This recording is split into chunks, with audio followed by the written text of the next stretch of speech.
하나님의 말씀은 민수기 21장 4절에서 9절, 요한복음 3장 14절에서 16절입니다. 읽겠습니다. 백성이 호르산에서 진행하여 홍해 길로 쫓아 에돔 땅을 둘러 행하려 하였다가 길로 인하여 백성의 마음이 상하니라. 백성이 요 하나님과 모세를 향하여 원망하되 어찌하여 우리를 애굽에서 인도하여 올려서 이 광야에서 죽게 하는고. 이곳에는 식물도 없고 물도 없도다. 우리 마음이 이 박한 식물을 싫어하노라 하매 여호와께서 불뱀들을 백성 중에 보내어 백성을 물게 하심으로 이스라엘 백성 중에 죽은 자가 많은지라. 백성이 모세에게 이르러 가로되 우리가 여호와 당신을 향하여 원망함으로 범죄하였사오니 여호와께 기도하여 이 뱀들을 우리에게서 떠나게 하소서. 모세가 백성을 위하여 기도하며 여호와께서 모세에게 이르시되 불뱀을 만들어 장대에 달려 물린 자마다 그것을 보면 살리라. 모세가 놋뱀을 만들어 장대위에 다니 뱀에게 물린 자마다 놋뱀을 쳐다본즉 살더라. 모세가 광야에서 뱀을 든 것 같이 인자도 들려야 하리니 이는 저를 믿는 자마다 영생을 얻게 하려 하심이니라. 하나님이 세상을 이처럼 사랑하사 독생자를 주셨으니 이는 저를 믿는 자마다 멸망치 않고 영생을 얻게 하려 하심이라. 아멘. 오늘 본문의 말씀으로 약속의 땅 두 번째입니다. 장대 위에 놋뱀, 십자가 위에 예수라는 제목으로 여러분과 함께 말씀을 나누겠습니다. 민수기에는요, 두 차례에 걸친 인구조사가 기록되어 있습니다. 첫 번째 인구조사는 민수기 1장부터 4장까지에 있는 말씀입니다. 그러니까 시내 광야에서 각 지파별로 출애굽한 1세대 이스라엘 백성 중 20세 이상 전쟁에 나갈 수 있는 남자들의 수를 세도록 했습니다. 하지만 안타깝게도 여호수아와 갈렙을 제외한 출애굽 1세대 모든 남자들은 하나님께 불순종함으로 광야에서 모두 죽고 약속의 땅을 들어가지 못했습니다. 민수기 26장 64절에서 65절의 말씀이 바로 이 내용입니다. 읽겠습니다.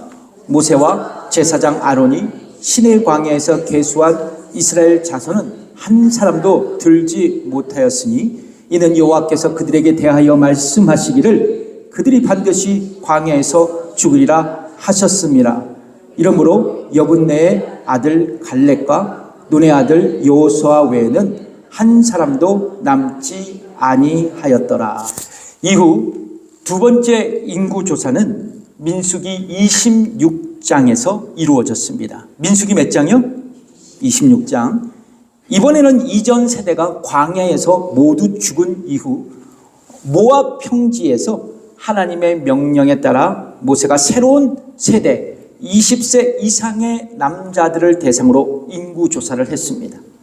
이들은 하나님의 약속대로 여호수아와 갈렙과 함께 가나안 땅에 들어가게 됩니다. 그러니까 여러분, 민수기에서는 몇 번에 걸쳐서 인구조사가 이루어졌어요? 두 번입니다.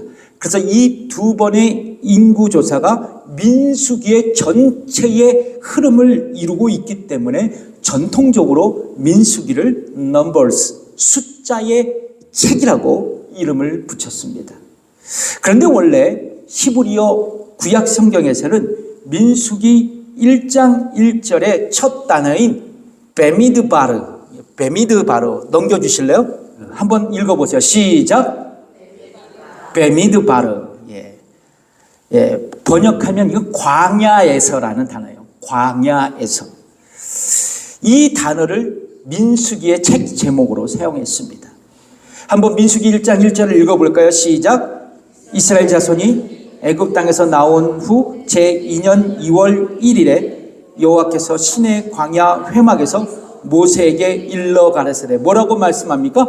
광야 회막에서, 광야에서. 민수기의 제목으로 단 겁니다. 그렇습니다. 민수기는 제목처럼 40년간의 이스라엘 백성의 그 광야에서 경험한 다양한 사건들을 기록한 책입니다.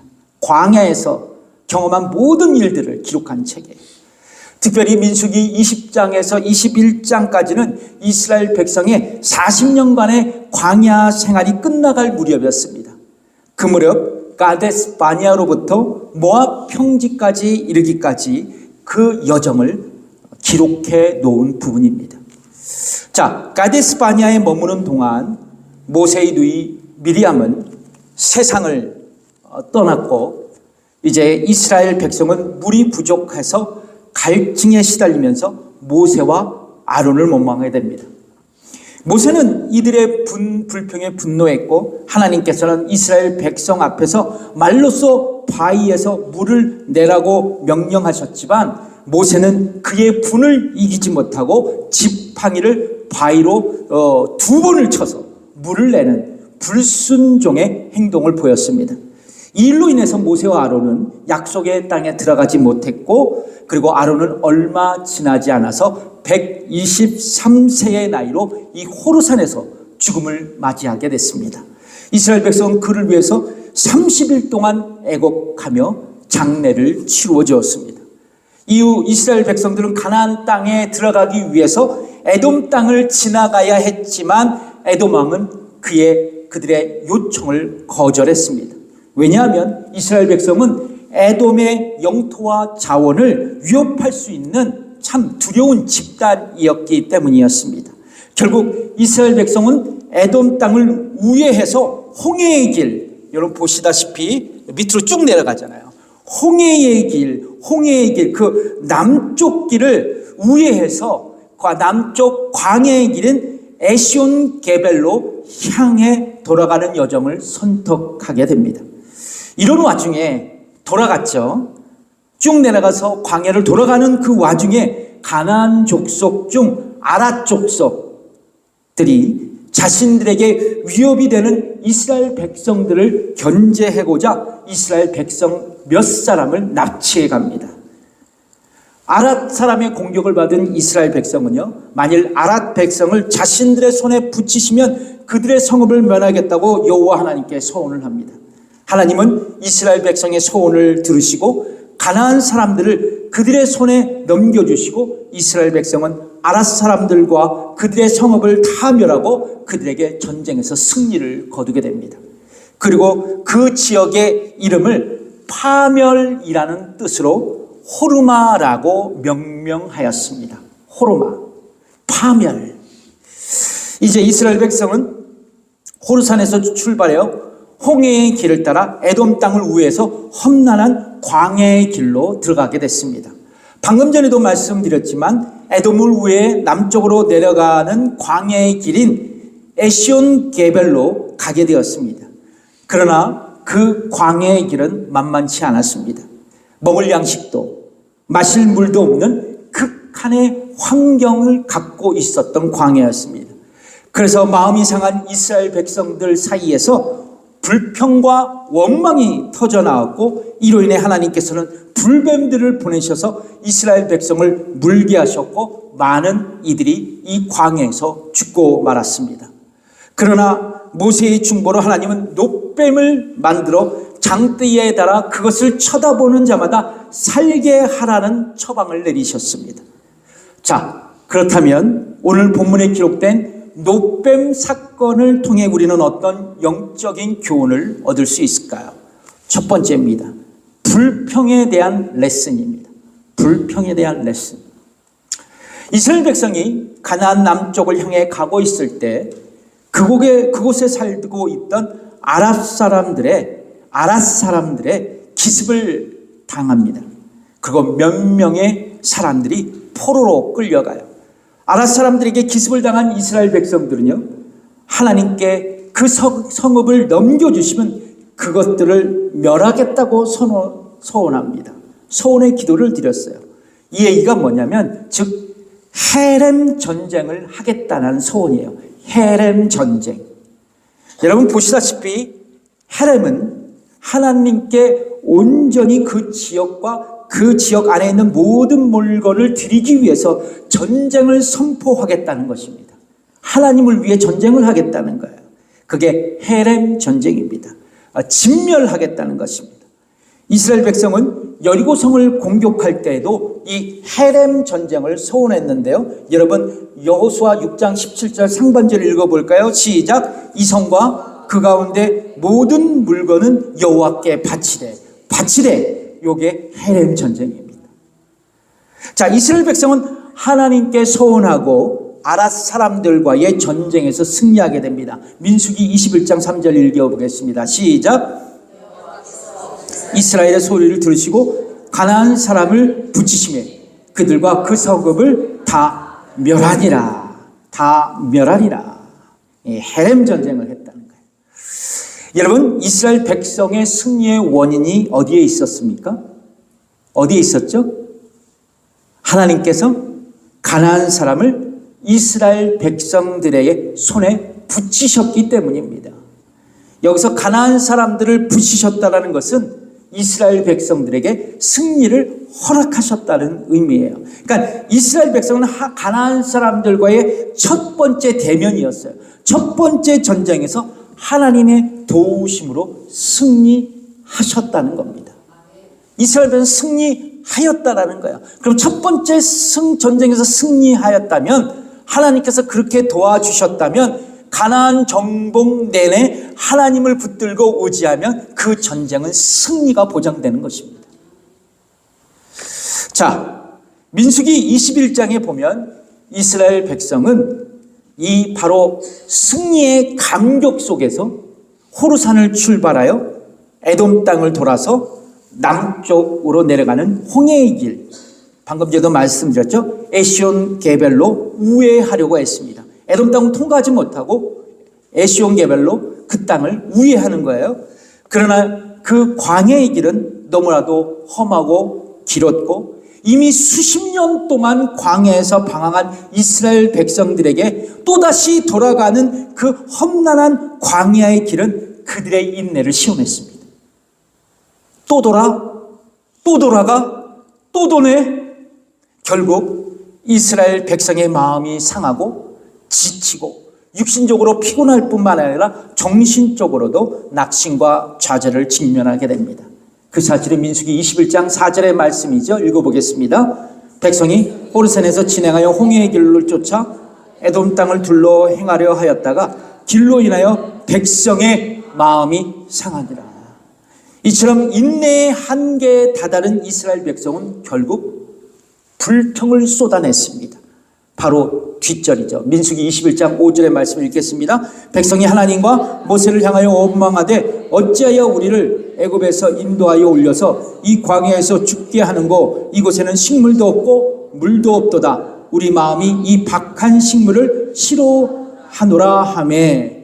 한마디로 뭐예요? 그들의 불평은 이곳에는 먹을 것도 마실 물도 없고 그나마 있는 것은 이런 시시한 맛대가리 없는 만나뿐입니다. 그래서 우리는 결국 이 광야에서 죽고 말 것이라고 절망하면서 하나님과 모세에 대해서 지금 불평하고 있습니다.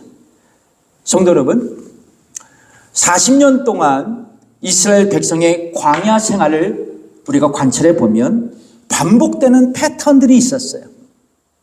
어떤 거냐면 고난, 불평, 징계, 회개, 구원입니다. 그러니까 40년 내내 광야 생활에 고난이 있었고 어려움이 있었지만 그것에 대해서 불평했고 그것에 대해서 하나님은 징계하셨고 그래서 징계받은 이스라엘 백성들이 회개하고 또 회개한 이스라엘 백성들을 하나님께서 긍휼히 여기셔서 그들을 구원해 주신 것. 이것이 광야 40년의 그 이스라엘 백성들의 여정 가운데 나타난 반복되는 패턴이에요. 특별히 이스라엘 백성은 광야 40년 동안 물과 음식 같은 생존의 문제만 생기면 습관적으로 하나님께 불평하고 원망했어요. 이 지점에서 중요한 것은 이스라엘 백성의 모습을 통해 우리 자신을 돌아볼 수 있다는 겁니다. 여러분, 우리가 어떤 문제나 어떤 위기에 직면했을 때, 어려움을 마주쳤을 때 먼저 감사하십니까? 아니면 불평부터 먼저 나오십니까?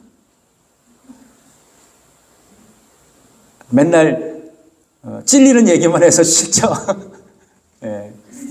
많은 경우 우리가 문제에 직면하면 본능적으로 불평을 더 많이 하게 됩니다. 하버드 대학 비즈니스 스쿨에서 연구한 그 연구 결과에 따르면 불평하는 표현이 감사하는 표현보다 2~3배 이상이 많다고 합니다. 그렇다면 왜 우리는 감사보다 불평을 더 많이 할까요? 그 이유는 인간이 본질적으로 타락한 존재이기 때문이에요. 여러분, 태초에 하나님께서 아담과 하와를 만드시고 에덴 동산에 살게 하셨고 그 에덴 동산에서 필요한 모든 것들을 그들에게 공급해 주셨습니다. 그런데 한 가지는 아니었어요. 선악을 알게 하는 나무의 열매는 먹지 말라고 명령하셨습니다. 그런데 뱀은 하와에게 이렇게 유혹합니다. 하나님이 정말 동산의 모든 나무의 열매를 먹지 말라고 하셨느냐? 하와는 이 뱀의 말을 듣고 하나님께서 허락하신 수많은 것들을 잊은 채 허용되지 않는 단 한 가지의 그 열매에 시선을 두기 시작했습니다. 그리고 왜 하나님은 선악을 알게 하는 나무의 실과를 나에게 허락하지 않으셨을까라는 그 불만 섞인 생각이 마음속에 자리 잡게 되었고 결국 금지된 열매를 따먹고 말았어요. 그렇습니다. 하나님은 아담과 하와를 위해서 최선의 계획을 갖고 계셨습니다. 그러나 그들은 하나님의 선하심과 공급하심에 감사하기보다는 동산에 있는 모든 것들을 주시지 않는 것에 대해서 그 하나님께 불평하며 스스로 결국 타락의 길을 걸어가게 되었던 것입니다. 출애굽 여정을 관찰해 보면 아담과 하와의 이 불평이 되풀이되고 있습니다. 되풀이되고 있어요. 하나님은 밤에는 불기둥으로 낮에는 구름기둥으로 광야 생활 내내 이스라엘 백성들을 인도하셨습니다. 뿐만 아니라 먹을 것, 마실 것 때마다 공급하셨습니다. 특별히 만나는 굶주린 이스라엘 백성들에게 하나님의 은혜였습니다. 그런데 이스라엘 백성은 만나를 하찮은 음식이라고, 맛없는 음식이라고, 별 볼 일 없는 음식이라고 만나를 불평하며 하나님의 은혜를 멸시했습니다. 그렇다면 이스라엘 백성은 왜 만나를 주신 하나님께 불평했을까요? 처음에는 그렇지 않았죠. 하나님의 은혜로 하늘에서 내려온 이 양식을 기쁨으로 받았습니다. What is this? 이게 뭐냐? 신기하다고 말이죠. 근데 신학이 시간이 지나면서 만나의 은혜에 익숙해졌습니다. 너무 익숙해졌어요. 결국 그들은 하나님의 선하심과 공급하심에 감사하기보다는 일상의 축복인 만나를 맛없는 음식이라고 불평하게 되었습니다. 우리도 마찬가지입니다. 우리는 때때로 어려운 환경과 위기적 상황을 만날 때 하나님께 감사하기보다는 불평합니다. 왜 그럴까요? 하나님께서 우리에게 주시는 일상의 은혜를 망각하며 살아가기 때문입니다. 하나님께서 우리에게 주신 일상의 은혜에 감사하는 마음 없이 우리가 너무나도 당연히 받아들이고 살아가고 있기 때문입니다. 매일 하나님의 은혜에 우리가 익숙해졌기 때문입니다. 여러분 동의하십니까? 예를 들어 볼까요? 여러분, 우리가 지금 누리고 있는 모든 것이 하나님의 은혜로 생각되고 믿어지십니까? 그래요? 제가 한번 예화를 말씀드릴게요. 어느 날 한 부자가 하나님을 향해서 이렇게 말했대요. 하나님, 나는 내 힘으로 모든 것을 이루었습니다. 내가 가진 돈, 집, 명예 모두 내가 열심히 일해서 얻은 것입니다. 당신이 해준 것 나에게 아무것도 없습니다. 하나님은 이 말을 듣고 그에게 조용히 이렇게 대답하셨다고 합니다. 그럼 이번 달부터 내가 내게 공급한 것들에 대해 계산서를 보내야겠구나. 비를 보내야 되겠구나. 며칠 후 부자에게 하늘에서 다음과 같은 청구서가 왔다고 합니다. 하나님의 청구서. 햇빛, 하루 24시간, 30일 사용, 공기, 숨 쉬는 데 필요한 산소 1분당 40회, 30일 사용, 물, 30일 사용, 심장박동, 30일 사용, 뇌의 기능, 기억력, 감정, 생각, 30일 사용, 구원의 은혜, 30일 사용, 총액, 토탈, 값을 매길 수 없음, 지불 방법, 감사와 순종. 이 청구서를 본 부자는요, 두 눈을 감고 이렇게 기도했다고 합니다. 하나님, 제가 당연히 누리고 왔던 모든 것들 사실은 다 당신의 은혜였다는 것을 이제 깨달았습니다. 하나님, 참 감사합니다. 그렇습니다. 우리는 위기와 어려움을 겪거나 기대와 현실의 사이에 간극이 켜져만 갈 때, 혹은 내 뜻대로 일이 되지 않을 때 쉽게 불평합니다. 왜일까요?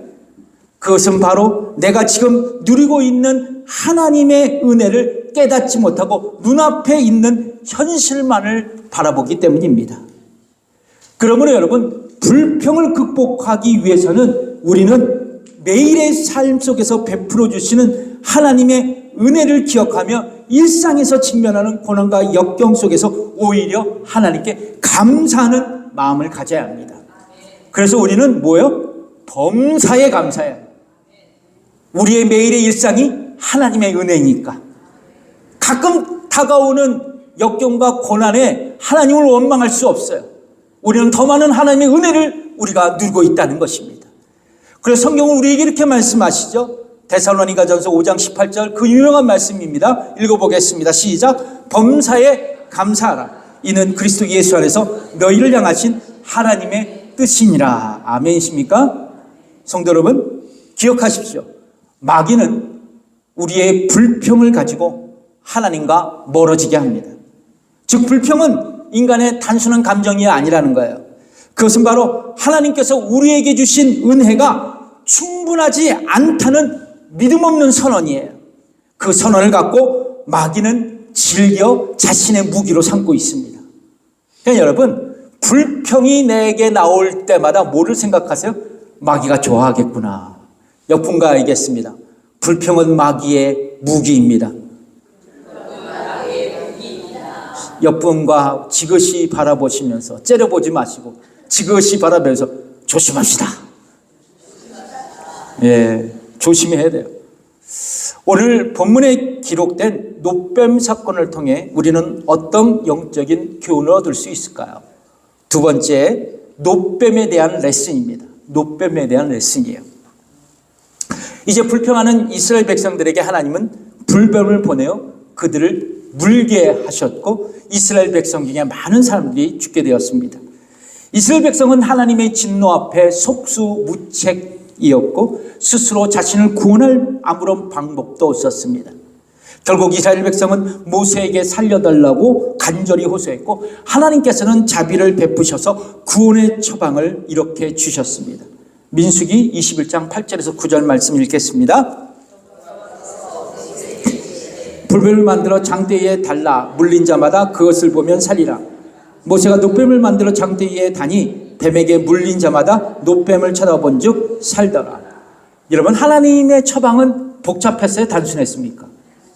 단순했습니다. 놋뱀에 물려 죽어가는 이스라엘 백성들의 그저 놋뱀을 바라보라는 거예요. 이 말씀을요 8절과 9절 두 번에 걸쳐서 반복되어 기록됩니다. 바라보라는 것, 보라는 것. 그런데 여러분, 히브리어 성경, 구약 성경에 보면 한글 성경보다 더 의미가 분명해요. 그러니까 8절에서 하나님은 불뱀을 물린 자마다 장대에 달린 놋뱀을 보면 살겠다고 말씀합니다. 그냥 단순히 쳐다보면 살겠다는 거예요. 자, 그런데 9절에서는요, 이스라엘 백성들이 놋뱀을 바라보라는 하나님의 말씀에 의지해서 장대 끝에 달린 놋뱀을 골똘히 바라보며 주목했다는 의미예요. 9절에 이 바라보라는 의미가 원어상 말이죠. 즉 믿음의 시선으로 그들이 바라보았다는 것입니다. 그렇습니다. 하나님은 모세로 하여금 놋으로 불뱀을 만들어서 장대 위에 놋뱀을 매달게 한 후 이스라엘 백성이 그 놋뱀을 보면 살리라 말씀하셨습니다. 여러분, 이것은 비과학적이고 여러분 논리적인 접근이 아닙니다. 하나님은요, 믿음을 요구하셨어요. 하지만 어떤 사람들은 이를 미신처럼 여기면서 조롱했고 저건 미신이야 하면서 피를 토하며 죽어갔을 겁니다. 이거는 합리적인 추론이에요. 성경에는 나오지 않는 말씀입니다. 또 어떤 사람들은 또 지긋지긋하게 불뱀이냐고, 불뱀 같은 소리 하지 말라고 불평하다가 죽었을지도 모릅니다. 그런데 하나님의 처방대로 믿음으로 놋뱀을 골똘히 바라보며 주목한 사람들은 불뱀의 독이 몸에 퍼지지 않고 기적적으로 소생하였습니다. 성경은 뭐라고 말씀합니까? 8절에 뱀에게 물린 자마다 놋뱀을 쳐다본 즉 살더라. 여기서 중요한 것은 하나님은 구원의 방법으로 놋뱀을 바라보라는 것을 말씀하셨습니다. 이 말씀은 우리에게 아주 중요한 영적인 메시지를 전달해 줍니다. 바로 구원은 인간이 원하는 방식이 아닙니다. 구원을 얻으려면 하나님께서 정하신 방식을 순종하는 자들에게 이 구원이 주어진다는 것입니다. 성경을 보면 구원에 대해서 4가지의 질문과 답변이 기록되어 있습니다. 첫 번째 질문은 뭐냐면 왜 우리가 구원을 받아야 하는가? 구원의 필요성에 대해서 성경은 말씀하고요. 두 번째, 어떻게 우리가 구원을 받아야 하는가?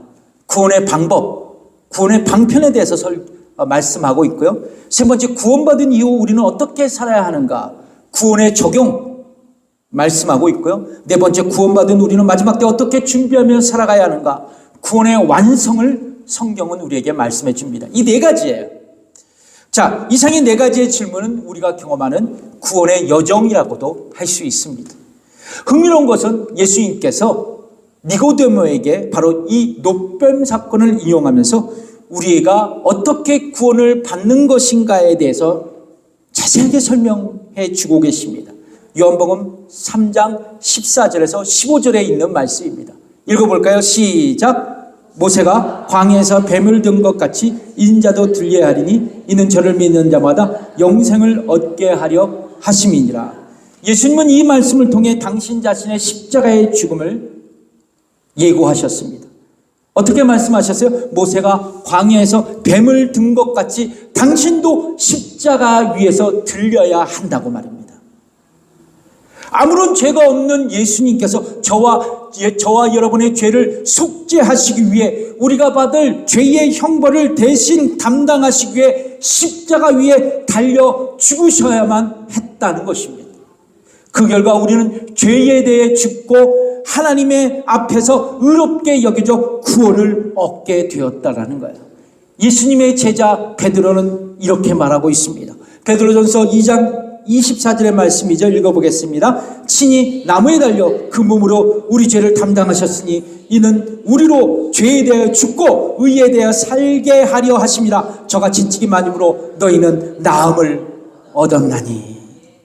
그렇습니다. 불뱀에 물린 이스라엘 백성을 구원하기 위해 놋뱀을 장대에 매달게 하신 그 하나님이 동일하게 죄로 말미암아 죽을 수밖에 없는 저와 여러분을 구원하시기에 당신의 아들 예수 그리스도를 십자가라는 장대 위에 달리게 하셨다는 것입니다. 그러므로 이제 구원을 얻고자 하는 사람들은 하나님의 구원의 방식대로 순종해야 됩니다. 어떻게요? 누구든지 십자가에 달린 예수님을 바라봐야 한다는 것입니다. 그렇다면 십자가에 달린 예수님을 바라본다는 것은 어떤 뜻이냐? 예수님의 십자가의 죽음이 나의 죄 때문임을 인정하는 것입니다. 그리고 예수님이 나의 구원자요 인생의 주님으로 믿고 고백하는 것입니다. 이게 예수님을 바라보는 거예요. 우리가 교회를 다니는 것만으로는 구원받았다고 장담할 수 없습니다. 뭐가 있어야 돼요? 예수님을 바라봐야 돼요. 예수님을 영접해야 합니다. 그 이름을 믿어야 합니다. 그에게 구원이 임해요. 그렇습니다. 십자가에 매달린 예수님을 바라보고 붙드는 자마다, 그리고 그를 믿는 자마다 죄의 독을 제거해 주시고 멸망하지 않고 영원한 영생의 삶, 새 생명을 얻게 하셨다는 것입니다. 요한복음 3장 16절에 이 말씀을 하고 있지 않습니까? 읽어보겠습니다. 하나님이 세상을 이처럼 사랑하사 독생자를 주셨으니 이는 저를 믿는 자마다 멸망치 않고 영생을 얻게 하려 하심이라. 그러므로 여러분, 우리가 구원받을 수 있는 유일한 길은, 방편은 예수 그리스도이십니다. 그렇습니다. 저와 여러분이 죄로부터, 하나님의 심판으로부터 구원받은 유일한 방법은 길이요 진리요 생명이신 예수님을 믿음으로 바라보고 영접하는 것입니다. 사랑하는 성도 여러분, 우리는 죄에서, 그리고 하나님의 심판에서 구원받을 수 있는 그 유일한 길, 유일한 방편은 예수 그리스도이시라는 것을 확신하십니까? 예수님이 길이고 진리이고 생명이시며 그분을 통해서만 아버지 하나님께로 갈 수 있다는 것을 여러분은 믿음으로 고백하십니까? 그럼 여러분에게 구원은 임한 것입니다. 그러므로 여러분, 우리가 예수님께 모든 우리의 시선을 고정해야 합니다. 십자가에 달리신 그분을 믿음으로 바라봐야 합니다. 저와 여러분이 그러면 구원을 받습니다. 혹시 아직도 구원의 확신이 없는 분, 예수님을 바라보십시오. 그 예수님을 믿으십시오. 여러분의 마음에 모십시오. 그렇다면 멸망하지 않고 영원한 생명을 얻게 될 것입니다. 기도하겠습니다.